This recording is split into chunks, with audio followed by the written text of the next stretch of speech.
Donc Colette Tron, qui est avec nous aujourd'hui, je l'ai rencontrée il y a plusieurs années dans le cadre d'un obscene organisé par Yannick Vernet ici. Elle est auteure et critique, directrice artistique d'Alphabétville, un laboratoire des écritures multimédia qui est basé à Marseille. Je vous recommande de vous abonner à la newsletter. Vous avez une activité régulière, je ne sais pas si on en touche un mot. Impliquée depuis près de 20 ans dans une pratique et une critique des arts et des technologies, notamment numériques, elle expérimente et explore des formes, les singularités, les hybridations qui sont à l'œuvre.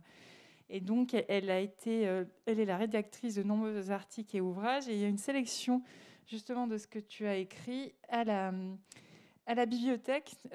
Fabien et Marie ont préparé une table, voilà, et nous échangeons depuis quelques temps. Et ça fait partie des interlocutrices avec qui j'apprécie beaucoup discuter. Donc, je suis très contente que tu sois ici aujourd'hui.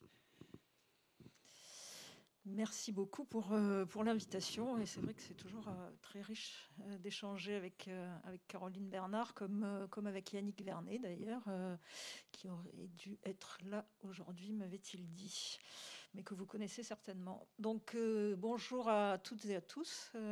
Merci de votre présence. Et puis j'espère que vous aurez encore de l'attention, puisque cette journée était très intense et très riche. Et j'ai moi-même appris beaucoup de choses.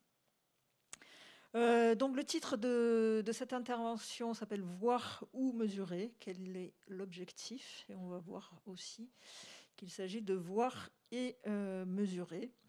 J'enlèverai peut-être mon masque à un moment ou à un autre si ça devient difficile. Je suis un œil mécanique. Moi, c'est-à-dire la machine. Je suis la machine qui vous montre le monde comme elle seule peut le voir. Alors, dans son manifeste du ciné-œil qui date de 1923, le cinéaste Dziga Vertov envisageait un cinéma de la vérité, en russe Kino Pravda, un cinéma réaliste par lequel l'instrument qu'est la caméra, la machine était alors mécanique et analogique, montrerait la vie elle-même, la vie quotidienne et le travail de tous les jours, en substituant au point de vue humain, à sa sensibilité et à sa subjectivité, un œil machinique à caractère universel. Donc Vertov écrivait « Libéré des frontières du temps et de l'espace, j'organise comme je le souhaite chaque point de l'univers. » Donc c'est la caméra qui parle. Et je vous fais découvrir le monde que vous ne connaissez pas.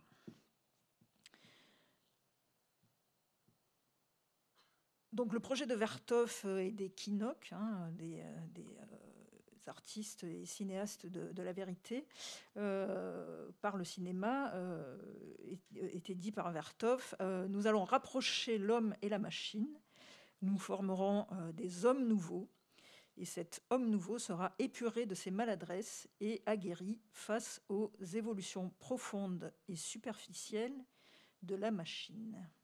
Vive le ciné-œil de la Révolution. Quelques décennies plus tard, au début des années 2000, le cinéaste et critique allemand Harun Farocki, dont on a déjà parlé, qui est mort en 2014, je crois, à l'âge de 70 ans, avait réalisé une série de films qui s'appelait Eye Machine, donc œil machine ou œil mécanique, à nouveau, et avec la terminologie d'image opératoire, interroger tout autrement les rapports entre l'œil et la machine. Machine qui était devenue numérique et automatique. Alors ces images-là, selon Farocki, n'auraient plus l'objectif de montrer la vie et le travail, ne feraient plus œuvre révolutionnaire, comme dans le projet de cinéma vérité de Vertov et des avant-gardes soviétiques, mais elles seraient opérantes ici seulement au sens déficiente et même, dans une certaine mesure, mortifère. Farocki a étudié en effet les relations entre les moyens de production et les moyens de destruction. La machine et la technologie prennent alors le contrôle. Elles s'autonomisent dans ce processus qui est l'automatisation, développée à un niveau complexe et appliquée à des opérations de fabrication autant que de destruction, mettant donc l'humain à distance. À quoi et pour qui travaillent-elles? Ces technologies étaient appliquées aux opérations militaires, mais elles sont aussi appliquées à des processus d'automation dans différents domaines d'entreprises industrielles. Alors, la série de films iMachine était née en réaction aux images simulées de la première guerre du Golfe en 1991. Et ils exposent comment elles s'infiltrent dans la société civile et dans le monde économique. Bon, pardon, mais ça devient vraiment très difficile pour moi d'articuler. Je peux, Caroline? Alors, selon Farocki, les images ne sont plus faites ni par ni pour l'œil humain. Elles ne sont plus que des opérations techniques ou fonctionnelles dans un système d'opération qui devient de plus en plus complexe. Elles sont autogénérées, automatiques et autonomes. Elles ne sont plus animées, mais programmées. Et programme et intelligence de la machine, et là j'emploie une expression de Jean Epstein, enregistrent et traitent les données du réel sans intervention humaine et déterminent par elles-mêmes des actions à accomplir et des décisions à prendre. Décisions qui ne sont pour la machine toujours que des opérations et ne relèvent plus de la réflexion, de la pensée, de la raison et encore moins de la sensation et de la sensibilité, symptomatique de la présence humaine entre ses défauts et qualités, entre subjectivité et relativisme. Elle ne relève plus non plus, selon Farocki, de la connaissance du monde, mais seulement de la reconnaissance. Reconnaître et poursuivre, se désoler Farocki, voilà quels sont les objectifs de ces images. Or, l'interprétation, le raisonnement et la synthèse, le jugement, la critique, puis la décision sont des facultés de l'intelligence humaine qui se distinguent de l'analyse statistique des machines de calcul qui quantifient et qui produisent des résultats à partir desquels les décisions opérationnelles sont désormais actées ou activées. Et d'ailleurs, on pourrait se demander si c'est là une forme de l'intelligence, et il faudrait peut-être revenir au test de Turing, pionnier de l'intelligence artificielle, qui, avec cette simulation aveugle, expérimentait la distinction entre les formes de la pensée humaine et l'activité machinique de l'ordinateur. Les machines peuvent-elles penser? C'était la question d'Alan Turing. Il a essayé d'en faire le test, connu sous le nom de test de Turing, avec un jeu de limitation qui pourrait être considéré comme une forme de simulation du processus de l'intelligence afin de comparer le comportement humain avec le comportement machinique, celui de l'ordinateur, initialement conçu comme réplique du cerveau. Mais la machine dont il s'agit est une machine de computation, une machine numérique, c'est-à-dire une machine à calculer, très élaborée, et actuellement devenue tellement complexe dans son fonctionnement, au point que toute dite intelligence artificielle désigne ce mode opératoire. Mais on sait que l'intelligence artificielle algorithmique n'est pas totalement équivalente ni similaire à ce que penser veut dire, d'après le titre de Martin Heidegger, Que veut dire penser? Car le cerveau humain ne fait pas exclusivement des opérations mathématiques pour ouvrir des chemins de pensée, et que son intelligence est au-delà et convoque de nombreuses facultés et capacités qui ont été analysées de la philosophie aux sciences.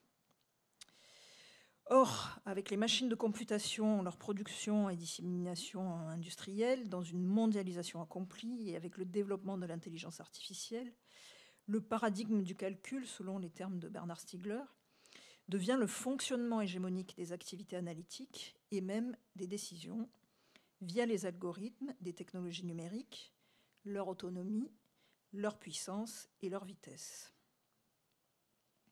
Mais est-ce ainsi que nous devrions penser, et est-ce même penser si c'est une forme de l'intelligence? D'ailleurs, vers une nouvelle économie de la raison et pour l'avenir de la pensée, nous pourrions examiner le concept de pensée. Je n'ai pas mis l'image du livre de Bernard Stiegler qui s'appelle « Qu'appelle-t-on penser ?» Penser avec un A, qu'il a publié en 2018 et en 2019 aux éditions Les Liens qui libèrent. c'est ce qu'il tentait d'identifier en nommant ces technologies des technologies de l'esprit numérique qui fonctionneraient dans une relation fertile entre humains et machines et qui formerait un milieu technique et culturel. Alors, je reviens aux images. Je voudrais interroger la question de la mesure et de l'image du monde quand le calcul devient la règle de la mesure. Alors, dans le cas des technologies numériques, l'histoire de l'œil et son appareillage, ici l'histoire du cinéma quand il s'agit de Farocki, et du développement technologique se corrèlent via le numérique, par l'informatique, la simulation et l'automatisation, et où le nombre et le calcul sont justement ce qui informe et forme les images, ce qui constitue, structure, programme et fait apparaître les images. Alors, est-ce qu'il s'agit de leur vérité, de leur fonction? C'est ce qu'aura tenté de comprendre, de montrer et de critiquer Haroun Farocki donc, dans nombre de ses films, via l'histoire des techniques de l'image et leurs objectifs, depuis la Renaissance jusqu'aux technologies de capture et de traitement numérique et automatique des images, de l'information, dit-on, selon des programmes et des critères déterminés aussi bien que déterminants et parfois inaccessibles. Ce qu'on appelle d'ailleurs la black box. Alors, toutes ces procédures passent par le calcul et travaillent à l'abstraction, voire à la négation des impressions et des choses vues. Alors, dans le livre 1 de son traité De Pictura, Alberti, précurseur donc de la théorie de la perspective, écrivait « Pour rédiger ces courtes réflexions sur la peinture, nous prendrons d'abord aux mathématiciens les moyens appropriés au sujet, afin de rendre notre discours plus clair. Mais j'entends du bruit. Mais je requiers d'emblée que l'on se souvienne en lisant cet exposé que je traite de cette question en peintre et non en mathématicien. Les mathématiciens, en effet, faisant abstraction de la matière, mesurent par leur seul intellect les espèces et les formes des choses. Alors que le peintre, lui, fait appel à ses yeux, aux organes des sens, aux organes et au sens de la vue, pour appréhender la réalité, l'imiter, la reproduire, la représenter, voire l'inventer, l'imaginer, ce qui signifie la mettre en image. Alberti précisait « Nous souhaitons que l'objet soit réellement, véritablement mis sous les yeux », et il présentait son ouvrage non comme celui d'un pur mathématicien, mais tout simplement celui d'un peintre.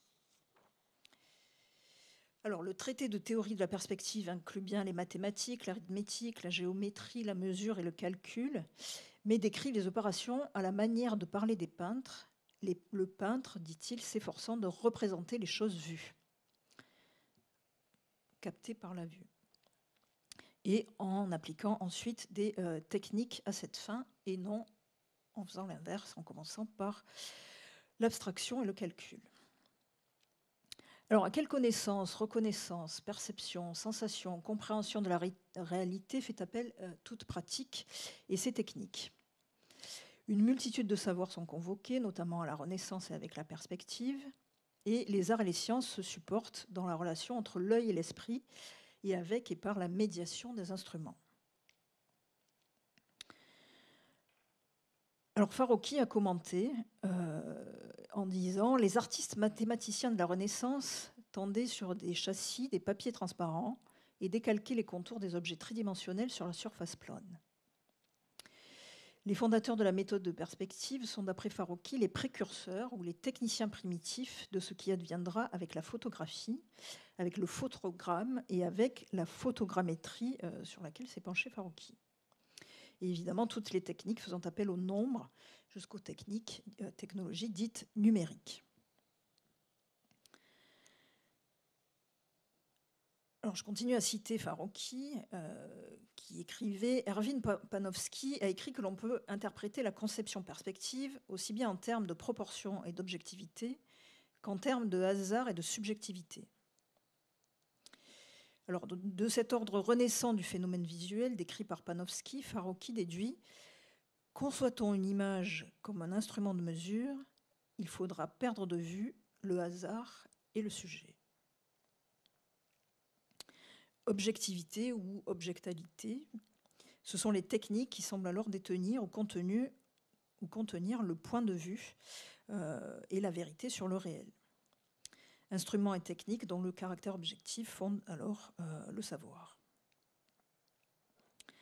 Appréhender une image, poursuit Farocki, comme un instrument de mesure, c'est pousser à une mathématisation, une calculabilité et en fin de compte à une numérabilité du monde image, et inversement, les instruments de mesure et de calcul rationalisent les images du monde et le monde lui-même.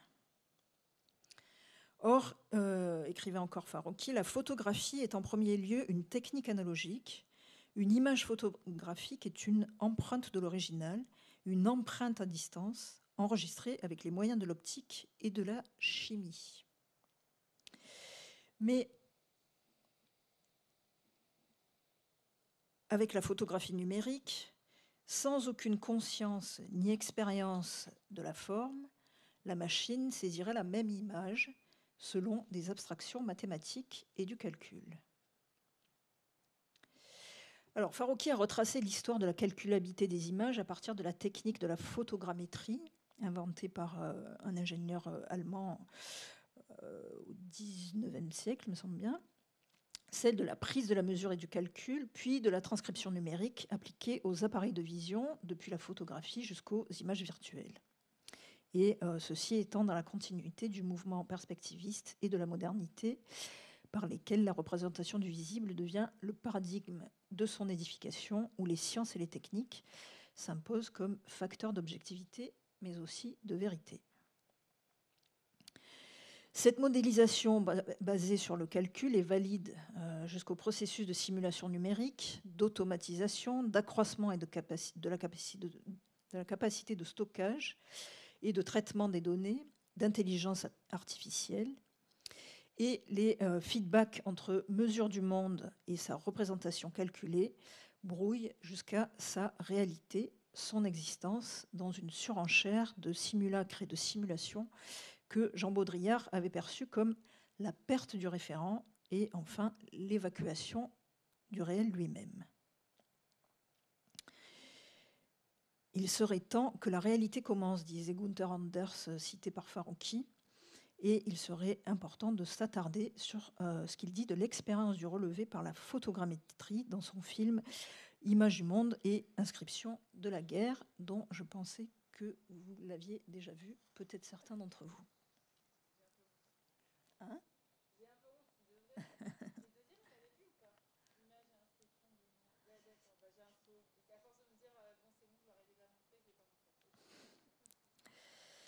Alors, s'agit-il de voir ou de mesurer? Telle est la question, et c'est d'une certaine façon celle que posait déjà Alberti. Et Alberti proposait de voir et de mesurer.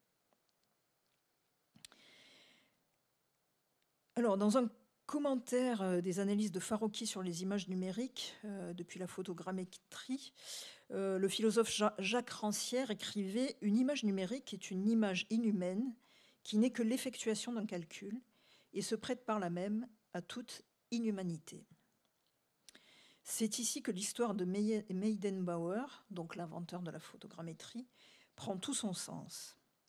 Le mal des images, c'est le mal qui les subordonne à l'opération de maîtrise par excellence, l'opération de la mesure. Et là est le déplacement et même le bouleversement ou la révolution en tant qu'elle est un renversement de l'ordre des choses. Mais ce n'est pas celle que projetait Dziga Vertov, par exemple. Car poursuivait Rancière, Meydenbauer ne voit pas, il mesure. Et par là, ses inventions annoncent un avenir où les images du monde seront en fait des nombres. Et là, c'est ce qu'avait bien perçu Haroun Farrokhי. Alors cette phrase reprend le commentaire final de Farrokhý à son propre film, donc Images du monde et inscriptions de la guerre, où il nous dit que le tournant militaro-industriel et ses objectifs transforment le projet d'un homme nouveau, découvrant le monde sous un regard nouveau produit par la machine et singulier à l'appareil, en un processus d'auto-abolition de l'humain, je cite Farrokhý, ou d'obsolescence de l'homme, d'après les mots de Gunther Anders, auxquels Farrokhý a souvent fait référence. Les sens sont obstrués, tout comme les organes inactifs et les gestes relégués. Cette autonomisation de la machine tend vers une automatisation où le système s'autoproduit, s'autogénère, et Farrokhý parlait de devenir d'images sans modèle, donc d'images générées. On pourrait entrevoir l'intelligence artificielle comme le paroxysme de cette tendance technique, et tout autant le calcul comme paradigme technologique, depuis donc la mesure du monde qui avait été décrite par le médiéviste Paul Zumthor jusqu'au calcul intensif et automatisé.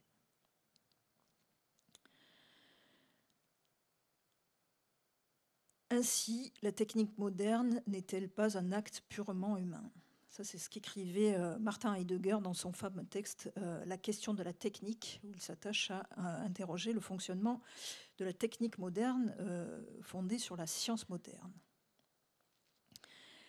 Alors, il s'agirait peut-être de repenser la fonction du dispositif technique, de l'instrumentarium, les causalités et surtout les finalités techniques, les rapports de dépendance et d'indépendance ou d'autonomie entre l'homme et la technique, ou les techniques et la technologie, le rôle des sciences et de la connaissance, ainsi que des instruments d'accès à cette connaissance, la production de savoir qui en découle, l'expérience, l'accès à la réalité des choses, à leur vérité. Et c'est ça qu'interroge en quelque sorte Heidegger dans la question de la technique.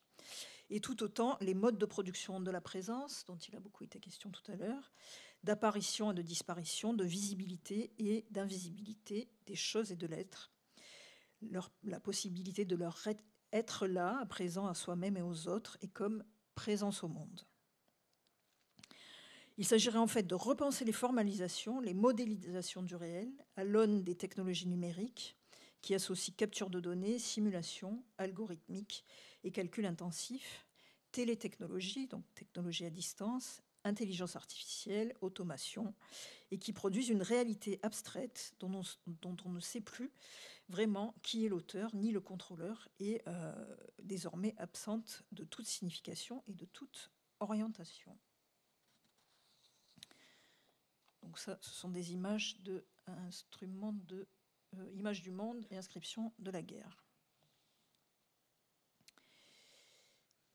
Ainsi, de ce qui devrait être fait, pour reprendre encore les mots d'Haroun Farrokhý, redéployer les interactions entre technique, science et art vers une conception de co-responsabilité poétique, vers un nouvel art de faire, producteur de formes de vie à échelle humaine, ou non inhumaine, dirait Bernard Stiegler, et donc qui serait une forme de bifurcation au processus de destruction évoqué par Farrokhý.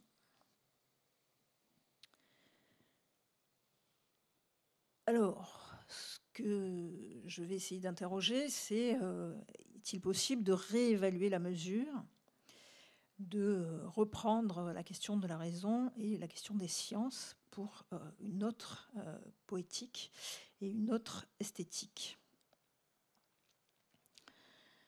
Qu'est-ce que s'ériger en mesure ? C'est ce qu'écrivait Jacques Derrida dans le chapitre sur le colossal de son livre « La vérité en peinture », paru, je crois, en 1976, où d'emblée, les questions de taille, de proportion, il est aussi question de détail, de découpe, et très vite, puisqu'il s'agit du colossal, de disproportion, de démesure, de taille modératrice versus taille démesurante, d'accident. À propos de l'immense, du colossal, Derrida écrit que son effigie aurait pour effet fictionnel de démesurer. Elle détaillerait, elle libérerait l'excès de taille. Une tension vers l'infini, l'immesurable ou l'incommensurable, rejoignant l'analyse du sublime selon Kant. Et dans le développement de Derrida s'oppose alors le jugement rationnel et le jugement esthétique, la quantification mathématique et la valeur du sensible pur. Face aux productions de l'art, écrit Derrida, qui sont à la taille de l'homme, qui en déterminent la forme et les dimensions, la maîtrise de l'artiste humain y opère en vue d'une fin. Elle détermine, définit, informe, en décidant des contours à border la forme et la taille. Elle mesure et elle domine. Or, le sublime, poursuit Derrida, il n'y en a, s'il n'y en a, qu'à déborder. Le sublime excède la taille et la bonne mesure. Il n'est plus proportionné à l'homme et à ses déterminations. L'homme ne serait plus, d'après Protagoras, la mesure de toute chose. On peut poser la question. Et Alberti s'y référait aussi dans son traité sur la perspective. Quid de la mesure esthétique pour l'évaluation des grandeurs et de la prise de la mesure?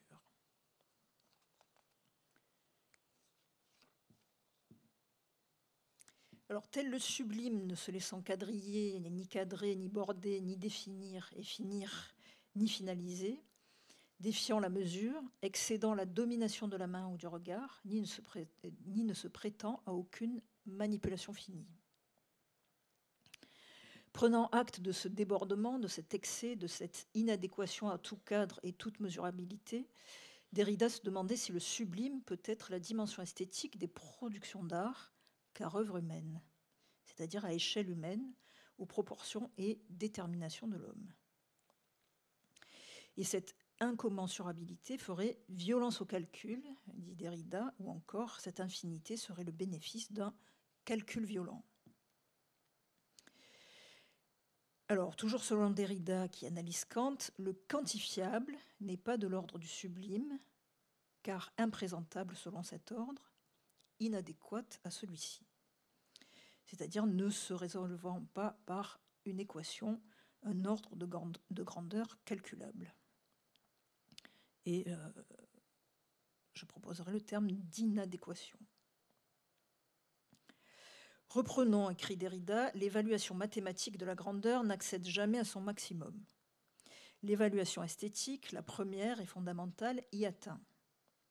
Et ce maximum subjectif constitue la référence absolue qui éveille le sentiment du sublime. Aucune évaluation mathématique n'en est capable. Là, la mesure esthétique reste vivante, même si énigmatique, parce que, en fait, subjective. Alors, je vous ai donné quelques éléments concernant l'esthétique du point de vue de Derrida. Je vais essayer de parler un petit peu de poétique, donc du côté de la fabrication, à partir du texte « L'homme habite en poète », d'après un poème d'Hölderlin, texte de Martin Heidegger, où il explorait l'acte poétique afin de connaître et de comprendre la dimension avec un D majuscule, qui est celle de l'habitation de l'homme, ce mortel, sa mesure et sa démesure, et dimension sans cesse à réévaluer. Selon Heidegger, être poète, c'est être capable de contempler, d'être attentif à la dimension, avec un D majuscule, c'est-à-dire à la démesure ou à une autre mesure. Et c'est dans cette mesure diamétrale, dit Heidegger, que l'homme est homme, qu'il est et habite le monde. Aussi, ce qu'il appelait la mesure aménageante n'est pas simple géométrie, et là est la bifurcation vers une autre conception du monde, de l'espace et du temps, qui n'est pas scientifique, écrivait Heidegger, et qui n'est peut-être pas moderne, qui a d'autres raisonnements. Pareille mesure, écrivait encore Heidegger, a son propre métrone, donc aussi sa propre métrique. Mais, ajoutait Heidegger, que veut dire mesurer? Être poète, c'est là mesurer. car la poésie est la prise de la mesure avec laquelle il faut chaque fois mesurer, ce qui signifie qu'il n'y a pas d'étalon générique, mais des mesures singulières, différentes, variables. Prise de la mesure poétique par laquelle seulement, je cite encore Heidegger, l'homme reçoit la mesure convenant à toute l'étendue de son être. Mesure étrange, troublante pour la façon de se représenter ordinairement toute chose, incommode, voire impossible, à la mesure étalon de toute pensée et de toute réflexion, et par tous instruments connus. Mesure mystérieuse au regard de la mesure habituelle, à l'aide de choses connues, dit encore Heidegger, instrument gradué et nombre, on jalonne un inconnu qui par là devient connu et est ainsi délimité par un nombre et un ordre entièrement visibles à tout moment. Enfin, calculable et délimité, c'est-à-dire clôturé et non infini. Entendons-nous parler de mesures, nous pensons aussitôt au nombre et nous nous les représentons tous deux, la mesure et le nombre, comme quelque chose de quantitatif. Or, selon Heidegger, l'être de la mesure n'est pas quantifiable. Et pour penser la poésie, nous devons d'abord considérer, toujours à nouveau, la mesure qui est prise lors de l'acte poétique, qui ne consiste pas en une saisie par la main, mais où nous laissons venir ce qui nous est mesuré.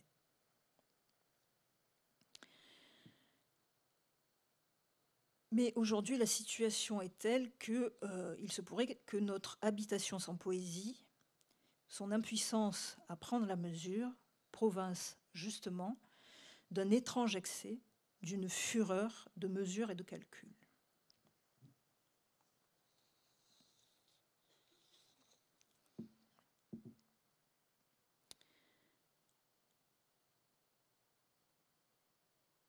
Je vais m'arrêter là pour Heidegger, parce que c'est un petit peu complexe, et je vais m'orienter vers une conclusion, sans que ça en soit une.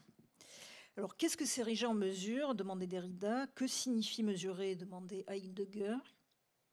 S'agit-il de mesurer ou de démesurer, de maîtriser, de métrer, de calculer, ou d'aménager la mesure, de quantifier ou de qualifier, d'analyser ou d'interpréter, de compter, C-O-M-P-T-E-R, ou de compter, C-O-N-T-E-R. Et d'ailleurs, Bernard Stiegler écrivait à la fin d'un ouvrage sur les facultés à l'ère anthropocène, il faudrait apprendre à compter, C-O-N-T-E-R. L'homme est-il la mesure de toute chose, le maître étalon de la commensurabilité et de la comparaison entre hubris et métrone, mesure et démesure. Métrone, considérée comme mesure raisonnable, proportion, consistant à contenir, à limiter l'hubris, donc la démesure, l'immense, le colossal, le furieux, ce qui est hors de la mesure.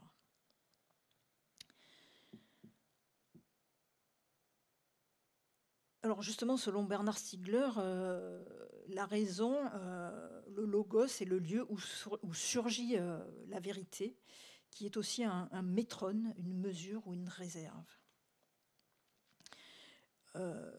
Mais cet excès et cette fureur de mesure et de calcul est aussi critiqué par Bernard Stiegler, qui écrit donc dans cet ouvrage, son dernier ouvrage, Qu'appelle-t-on penser, tome 2. Lorsque la raison devient ratio sur la base de laquelle s'établit la science moderne, le maître devient calcul sans limite et non plus ce qui retient et limite l'hubris. Aussi, il faisait quelques propositions dans ce livre Qu'appelle-t-on penser, quelques propositions à propos de la conception des technologies numériques et qu'il proposait d'observer de plus près dans un ouvrage à venir. Malheureusement, il a disparu.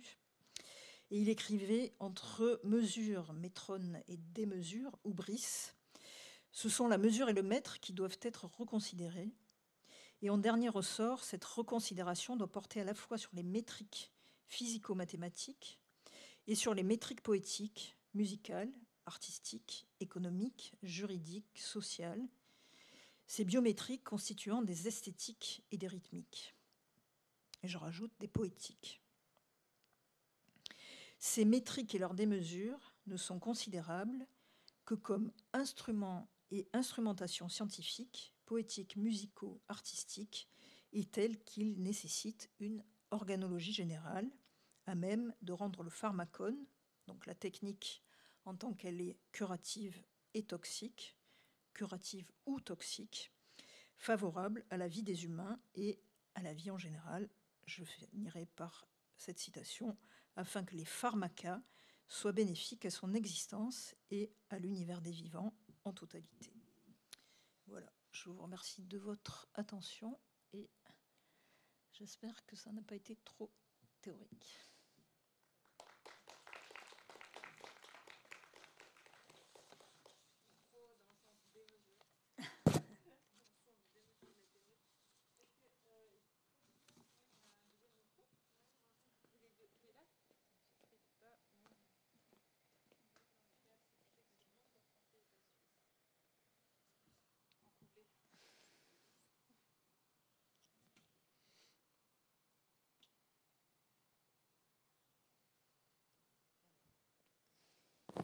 Oui.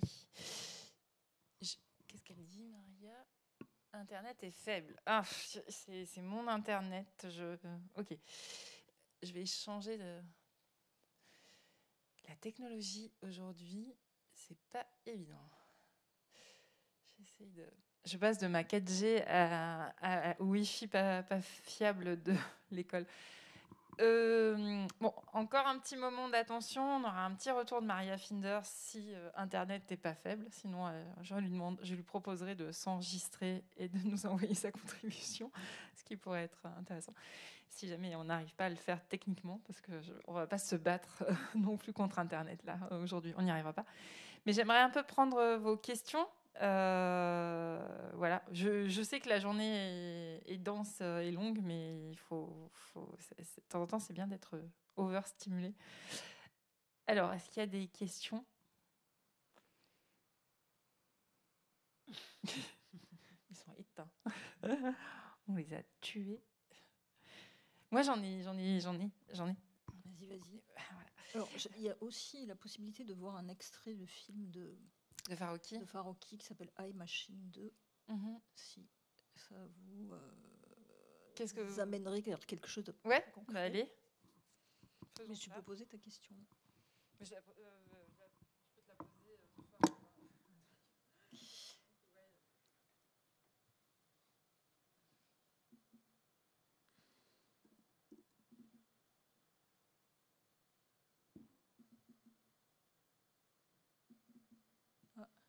Ah oui, ça y est.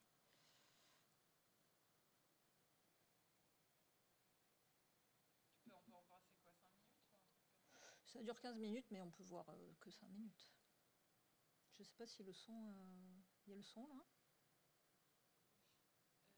On dirait que non. Ça sort par le HDMI. Alors, attends, excuse-moi. Chaque geste est un questionnement technique. Qu'est-ce qu'il dirait Farocki, là? Haut-parleur. Estelle? Bon, ça peut sortir simplement par les haut-parleurs. Si tu veux, je fais... Tu sais comment le son doit sortir? Ah, mais il sort peut-être par un jack, non? Mais essayons comme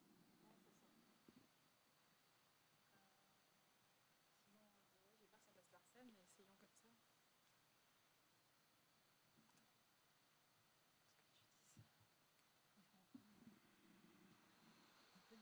Mais c'est ce matin, il a mis des courts-métrages et ça marche.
das ist die Bedrohungskarte, jedem Punkt eine Überlebenswahrscheinlichkeit zugeordnet, hier ausgedrückt in Prozent und farblich gekennzeichnet entsprechend. Nun beginnt der Übergang vom freundlichen Gebiet in den militärischen Tiefflug.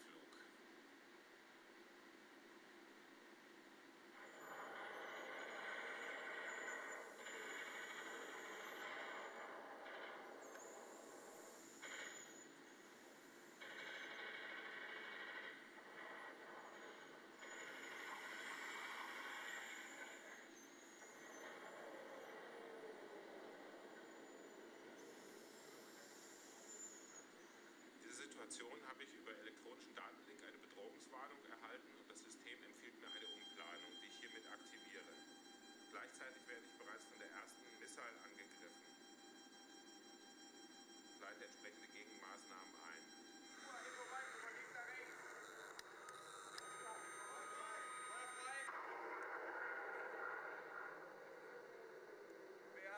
Wer hat hier Gebäudemarken geschossen? Ich nicht. Falsch.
Initially, a gradient technique is applied to the grayscale image to generate lines from an edge trace of the parts.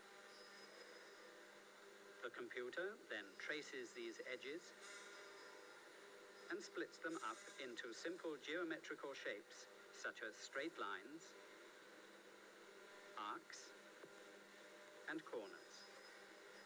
Typical features are then selected and compared with the stored model. In this way, the workpiece is identified and its position located.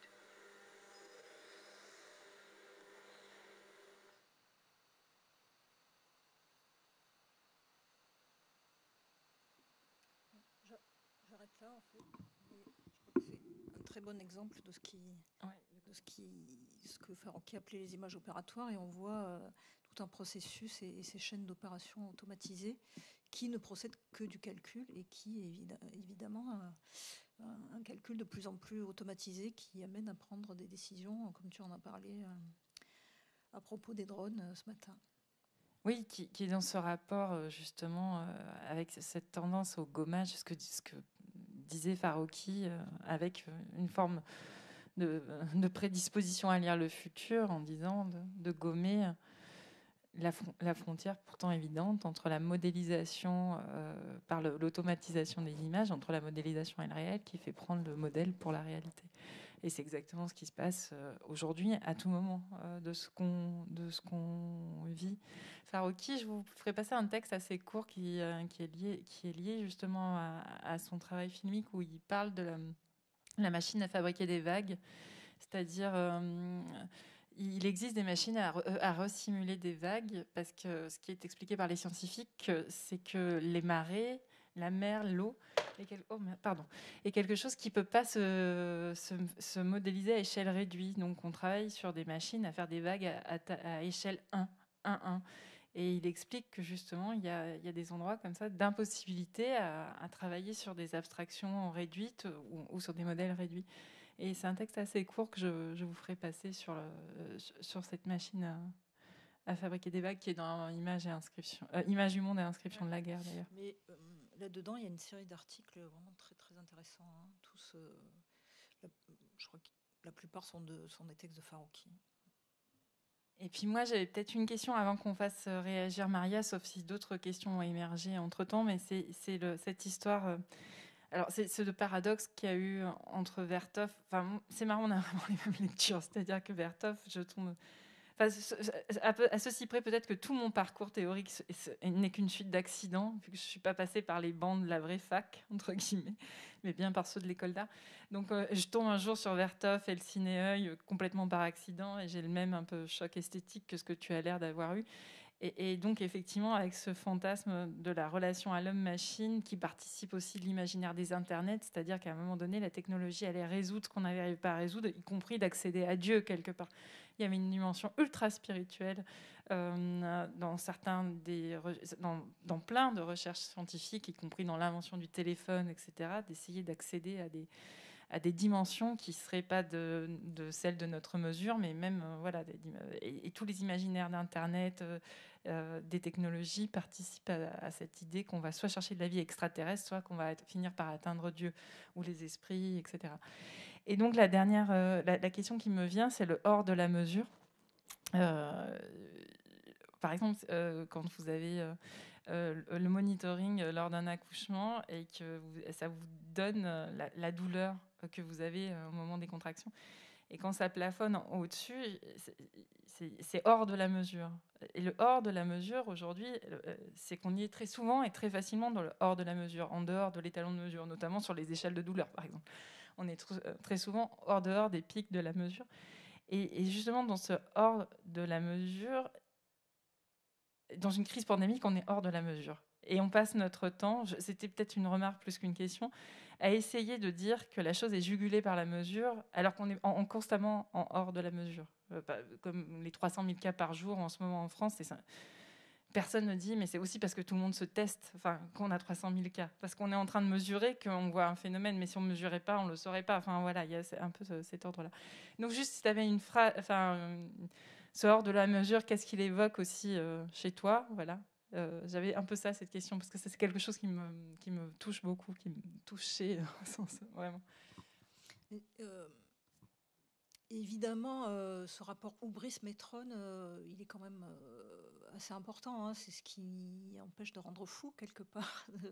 À un moment, quand on ne délimite pas, on ne sait plus où sont les bords. Mais ce qui est intéressant, justement, chez Stigler, chez Derrida aussi, qui parle souvent des bords et des débords, c'est d'avoir une marge de variabilité.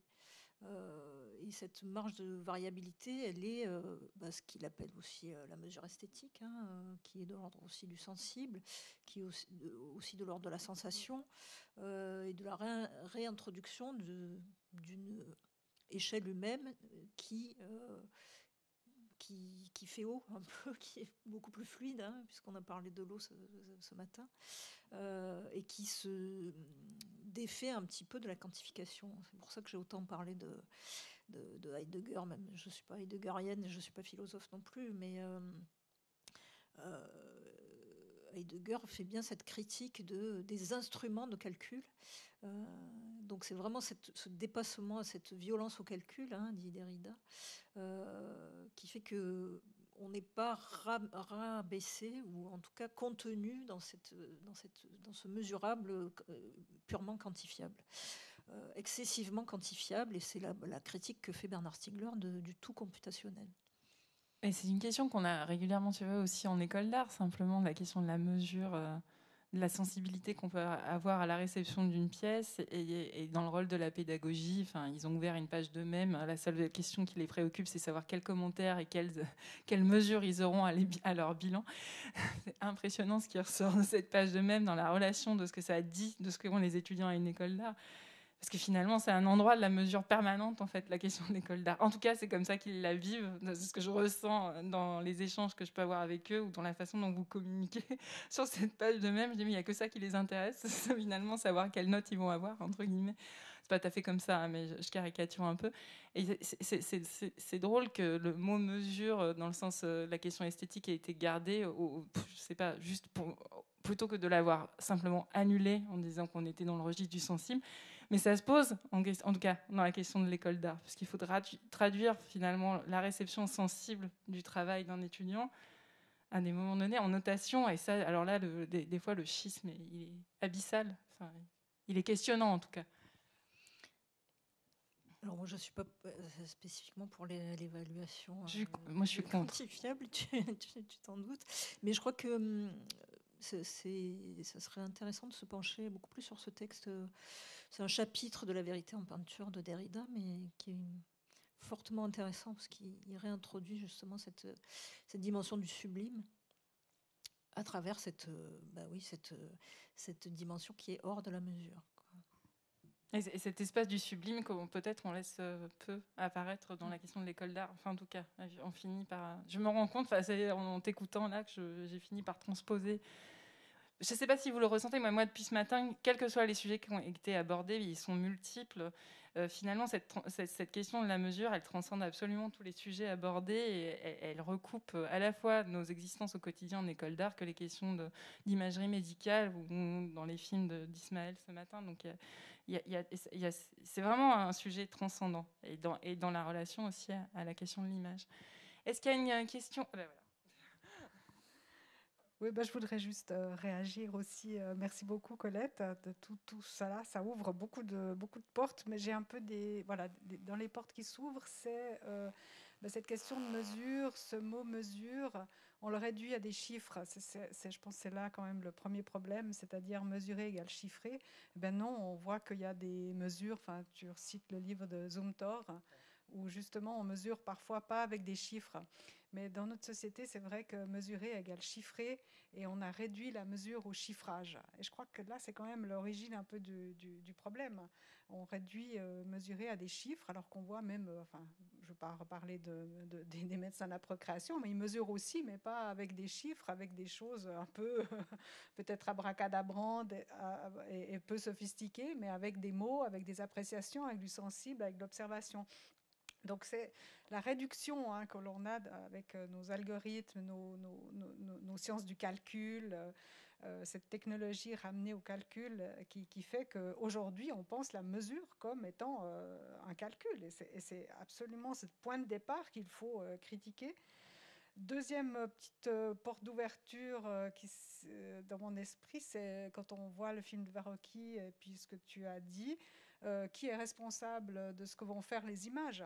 Alors, ça pose vraiment la question de la responsabilité. Peut-être qu'un jour, il faudra que les images aient un droit, c'est-à-dire une législation, parce qu'elles vont devenir autonomes. Donc, donc elles agissent de manière autonome, mais elles vont tuer des gens, admettons. Ça peut arriver, elles vont aller tuer. Donc il y a quand même des morts au final, mais c'est les images qui auront fait ça et plus du tout les humains, puisqu'elles sont déshumanisées à un point où elles agissent de manière autonome et automatique.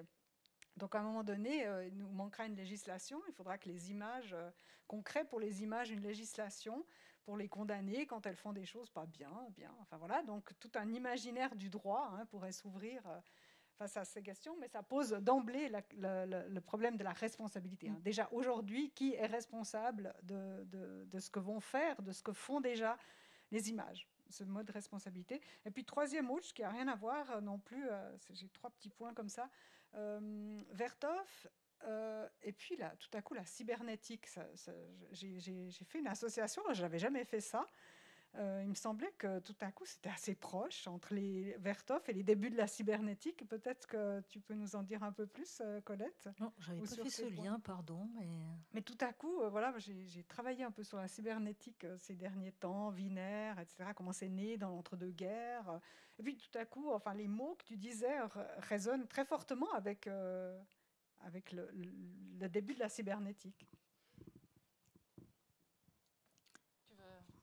Non, mais dans cybernétique et société, Wiener parle quand même de la manipulation des humains par les êtres humains. Je ne vois pas ça chez Vertov du tout. Donc, est-ce que tu peux préciser ce qui te renvoie? C'est quand même cette idée d'homme-machine, tout à coup, qu'ils auraient en commun. C'est-à-dire améliorer l'homme par une machinisation de certains actes, de certains processus.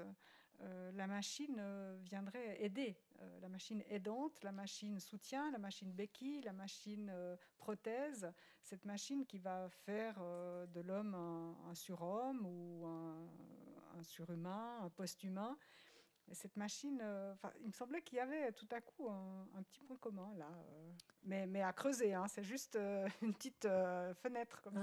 Alors c'est plutôt du côté du futurisme que la machine est vue comme quelque chose qui nous augmente. Il y a la question de la vitesse très présente dans le manifeste futuriste. Je ne crois pas que ce soit ça chez les Vertov et chez les avant-gardes. Évidemment, il y a une croyance dans le progrès, évidemment, que la technologie nous aidera à accomplir. La technique est interdépendante de l'humain. C'est la principale approche, la spécificité de l'approche anthropologique, mais c'est aussi la spécificité de l'approche philosophique de Bernard Stiegler. C'est-à-dire qu'il n'y a pas d'humain sans technique. L'humain est un être en défaut. Pour se défendre et pour continuer à vivre, il invente des techniques. Il y a une phrase où il dit la technique, c'est la poursuite de la vie par d'autres moyens que la vie. Donc, c'est réorganiser le vivant, c'est déjà artificialiser le vivant. Donc, c'est l'humain qui transforme le vivant.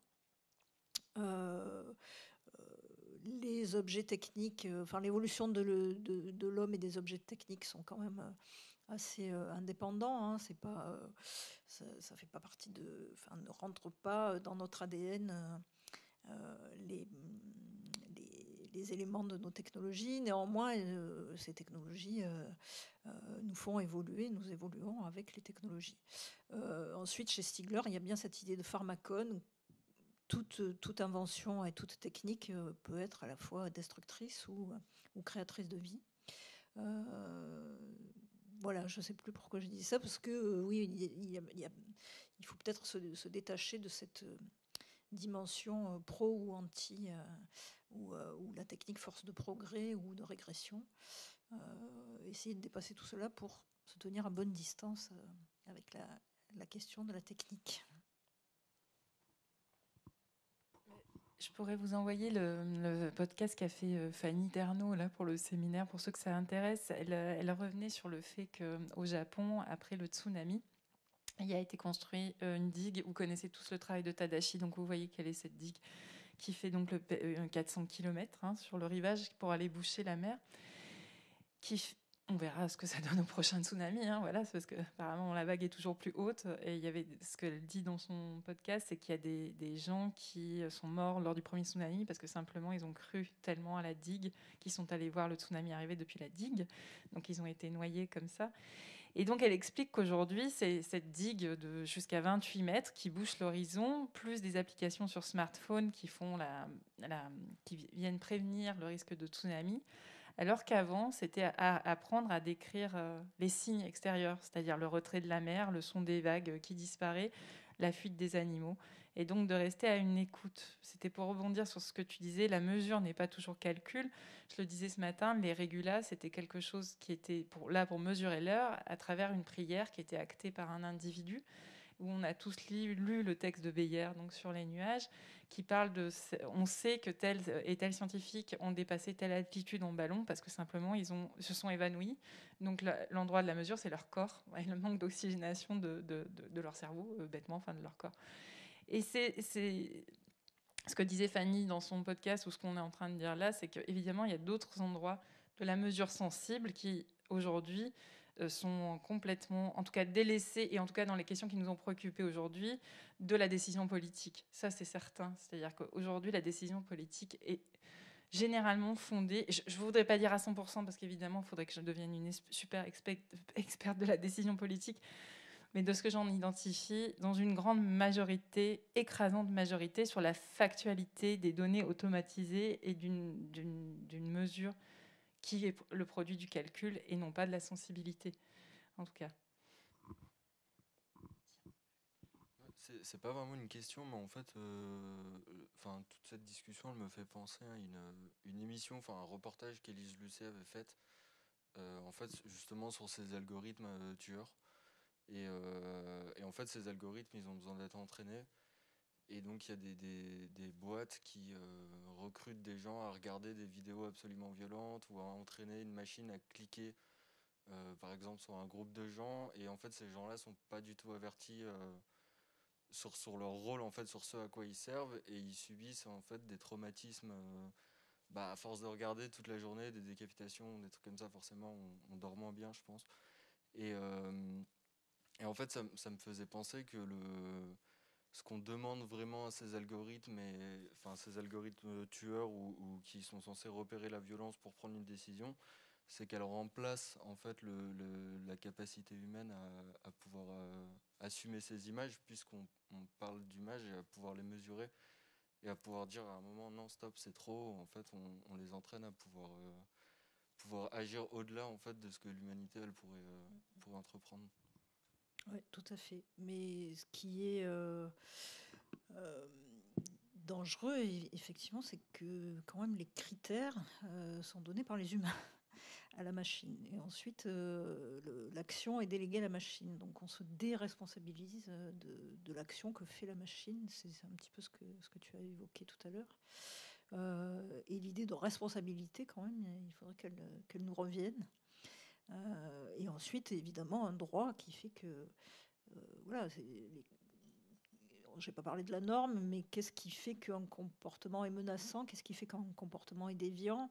À quel niveau? Je me souviens de quelqu'un qui avait dit oui, mais j'ai remarqué qu'avec les systèmes de surveillance et de reconnaissance, un comportement de flâneur devient suspect. Parce que normalement, pour passer de là à là, on met 30 secondes. Si vous mettez 3 minutes, qu'est-ce que vous faites là? Qu'est-ce que vous regardez? Qu'est-ce que vous cherchez à faire? Voilà, déjà, tout le monde devient suspect. Donc voilà, je pense qu'il y a aussi quelque chose qui vient là et qu'on commence à intérioriser comme voilà, la norme, alors qu'il ne s'agit que de, évidemment, calcul statistique et calcul et statistique. Non, puis je vous l'avais peut-être dit à certains d'entre vous, mais à un moment donné, Google avait été accusé d'être raciste dans la façon dont les résultats s'affichaient selon les questions qui étaient posées.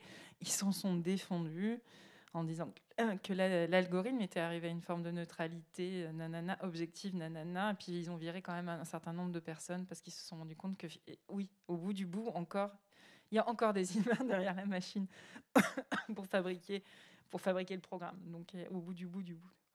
Est-ce qu'il y a une question ou est-ce qu'on laisse 10 minutes à Maria Finders, qui donc est qu'à contact aujourd'hui, mais qui a été avec nous en contact le mieux qu'on a pu, avec un Internet un peu fluctuant, faire sa lecture de la journée, une petite dizaine de minutes, et puis après on vous libérera. Mais est-ce qu'il y a des questions encore à ce stade ou des remarques?